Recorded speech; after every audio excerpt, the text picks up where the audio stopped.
Anderson. Jack and Jill by Louisa May Alcott.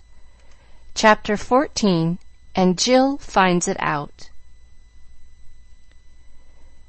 Jill worried about it more than he did, for she was a faithful little friend, and it was a great trial to have Jack even suspected of doing anything wrong.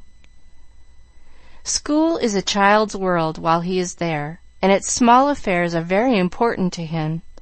So Jill felt that the one thing to be done was to clear away the cloud about her dear boy, and restore him to public favor. Ed will be here Saturday night, and maybe he will find out, for Jack tells him everything. I do hate to have him hectored so, for I know he is, though he's too proud to complain, she said on Thursday evening when Frank told her some joke played upon his brother that day. I let him alone, but I see that he isn't badgered too much. That's all I can do. If Ed had only come home last Saturday, it might have done some good. But now it will be too late, for the reports are given out tomorrow, you know, answered Frank, feeling a little jealous of Ed's influence over Jack, though his own would have been as great if he had been as gentle. Has Jerry come back? Asked Jill, who kept all her questions for Frank, because she seldom alluded to the tender subject when with Jack. No, he's off for the summer. Got a place somewhere. Hope he'll stay there and let Bob alone. Where is Bob now? I don't hear much about him lately, said Jill, who was constantly on the lookout for the other fellow since it was not Joe. Oh, he went to Captain Skinner's the 1st of March. Chores round and goes to school up there. Captain is strict and won't let Bob come to town except Sundays, but he don't mind it much, for he likes horses, has nice grub, and the Hill fellows are good chaps for him to be with, so he's all right if he only behaves. How far is it to Captain Skinner's? Asked Jill suddenly, having listened with her sharp eyes on Frank, as he tinkered away at his model, since he was forbidden all other indulgence in his beloved pastime. It's 4 miles to Hill District, but the captain lives this side of the schoolhouse, about 3 from here, I should say. How long would it take a boy to walk up there? Went on the questioner with a new idea in her head. Depends on how much of a walkist he is. Suppose he was lame and it was sloshy, and he made a call and came back. How long would that take? Asked Jill impatiently. Well, in that case, I should say 2 or 3 hours, but it's impossible to tell exactly unless you know how lame the fellow was and how long a call he made, said Frank, who liked to be accurate. Jack couldn't do it in less, could he? He used to run up that hilly road for a breather and think nothing of it. It would be a long job for him now, poor little chap, for his leg often troubles him, though he hates to own it.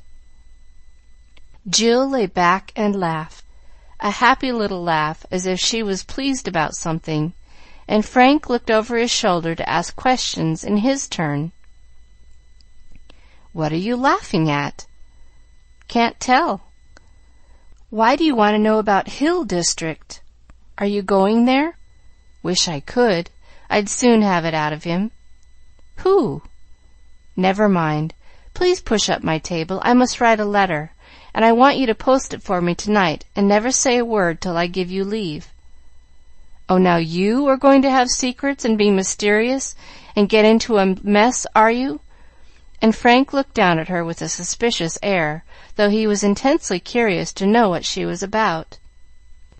Go away till I'm done. You will have to see the outside, but you can't know the inside till the answer comes.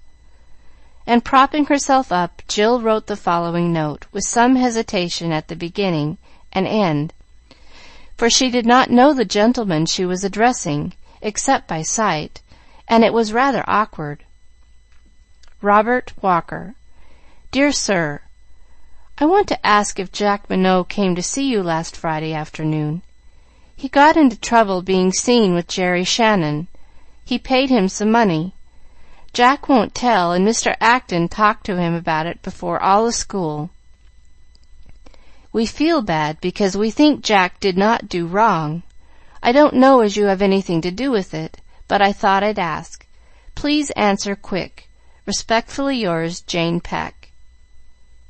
To make sure that her dispatch was not tampered with, Jill put a great splash of red sealing wax on it, which gave it a very official look, and much impressed Bob when he received it.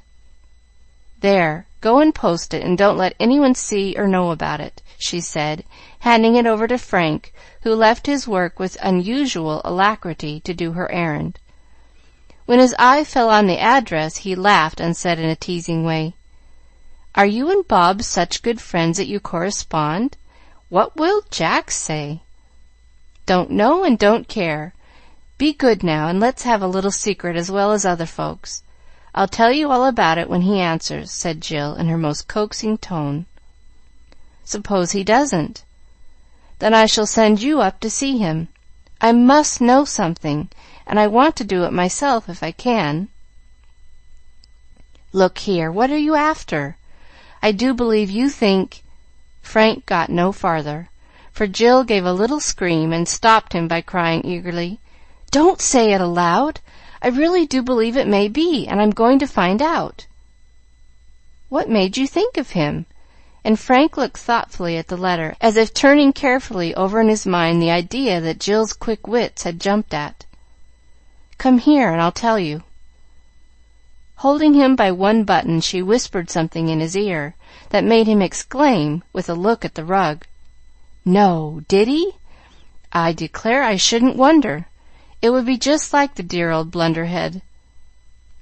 "I never thought of it till you told me where Bob was, and then it all sort of burst upon me in 1 minute," cried Jill, waving her arms about to express the intellectual explosion which had thrown light upon the mystery, like skyrockets in a dark night. "You are as bright as a button. No time to lose. I'm off."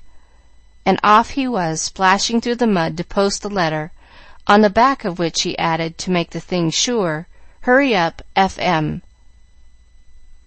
Both felt rather guilty next day, but enjoyed themselves very much nevertheless, and kept chuckling over the mine they were making under Jack's unconscious feet.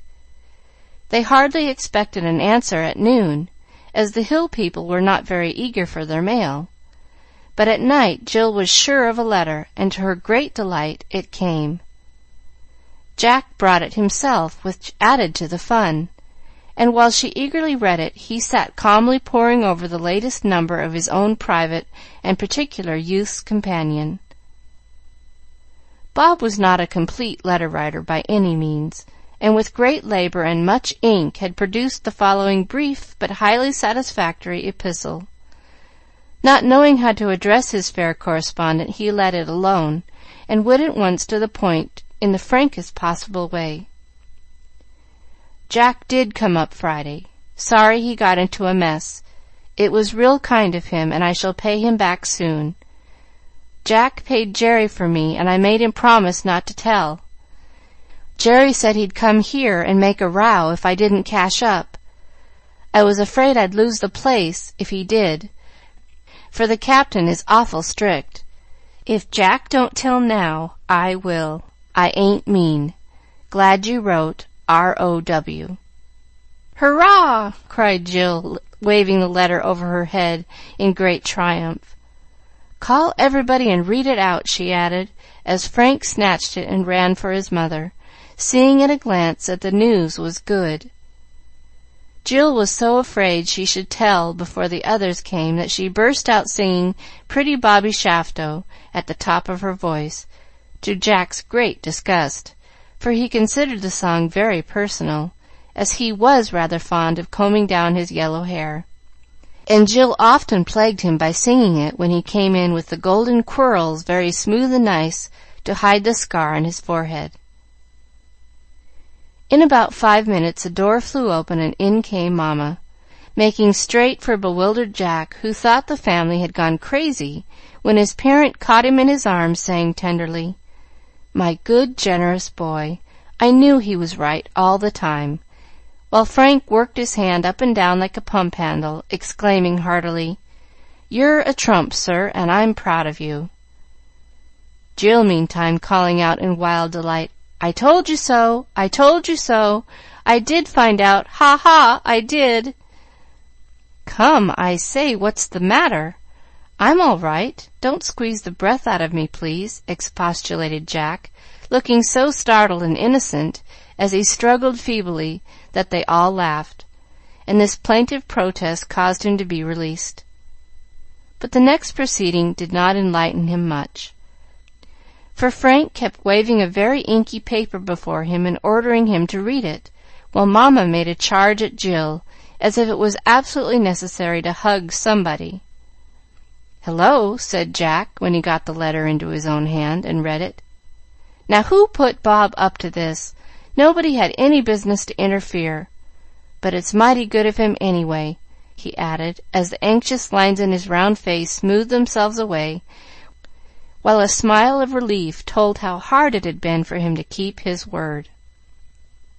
"I did!" cried Jill, clapping her hands, and looking so happy that he could not have scolded her if he had wanted to. "Who told you he was in the scrape?" demanded Jack, in a hurry to know all about it now the seal was taken off his own lips. "You did?" And Jill's face twinkled with naughty satisfaction, for this was the best fun of all. "I didn't." "When? Where?" "It's a joke." "You did!" cried Jill, pointing to the rug. "You went to sleep there after the long walk, and talked in your sleep about Bob, and all right, old boy, and ever so much gibberish.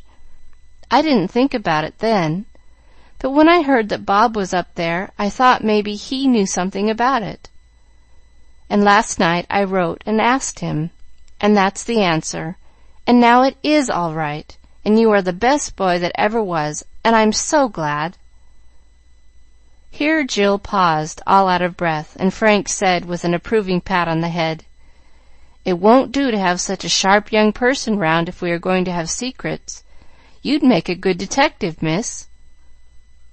Catch me taking naps before people again, and Jack looked rather crestfallen that his own words had set Fine Ear on the track. "Never mind. I didn't mean to tell, though I just ached to do it all the time, so I haven't broken my word. I'm glad you all know, but you needn't let it get out, for Bob is a good fellow, and it might make trouble for him," added Jack, anxious lest his gain should be the other's loss. "I shall tell Mr. Acton myself, and the captain also, for I'm not going to have my son suspected of wrongdoing when he has only tried to help a friend, and borne enough for his sake," said Mamma, much excited by this discovery of generous fidelity in her boy, though when one came to look at it calmly, one saw that it might have been done in a wiser way. "Now, please don't make a fuss about it. That would be most as bad as having every one down on me. I can stand your praising me, but I won't be patted on the head by anybody else," and Jack assumed a manly air, though his face was full of genuine boyish pleasure at being set right in the eyes of those he loved. "I'll be discreet, dear, but you owe it to yourself, as well as Bob, to have the truth known.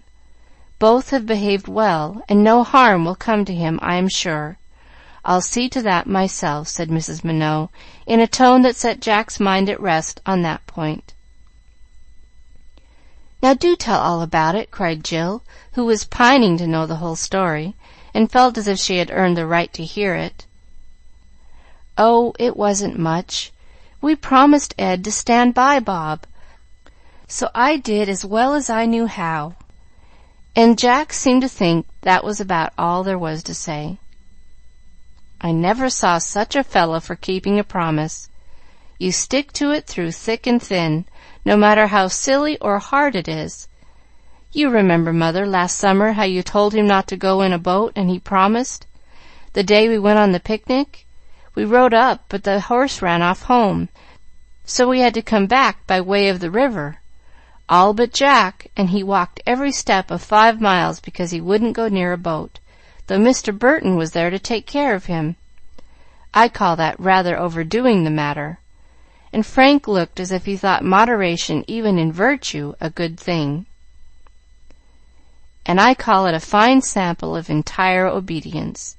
He obeyed orders, and that is what we all must do, without always seeing why, or daring to use our own judgment. It is a great safeguard to Jack, and a very great comfort to me, for I know that if he promises he will keep his word, no matter what it costs him," said Mamma warmly, as she tumbled up the quirls with an irrepressible caress, remembering how the boy came wearily in after all the others, without seeming for a moment to think that he could have done anything else. "Like Casabianca," cried Jill, much impressed, for obedience was her hardest trial. "I think he was a fool to burn up," said Frank, bound not to give in. "I don't. It's a splendid piece, and everyone likes to speak it, and it was true, and it wouldn't be in all the books if he was a fool. Grown people know what is good," declared Jill, who liked heroic actions and was always hoping for a chance to distinguish herself in that way. "You admire the charge of the Light Brigade, and glow all over as you thunder it out, yet they went gallantly to their death rather than disobey orders. A mistake, perhaps, but it makes us thrill to hear of it, and the same spirit keeps my Jack true as steel when once his word is passed, or he thinks it is his duty. Don't be laughed out of it, my son, for faithfulness in little things fits one for heroism when the great trials come. One's conscience can hardly be too tender when honor and honesty are concerned." "You are right, Mother, and I am wrong. I beg your pardon, Jack, and you shan't get ahead of me next time."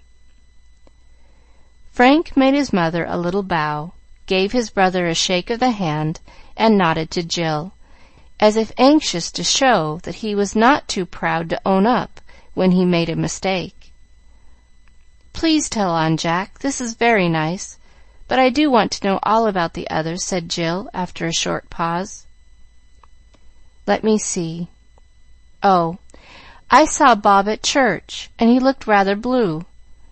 So, after Sunday school, I asked what the matter was.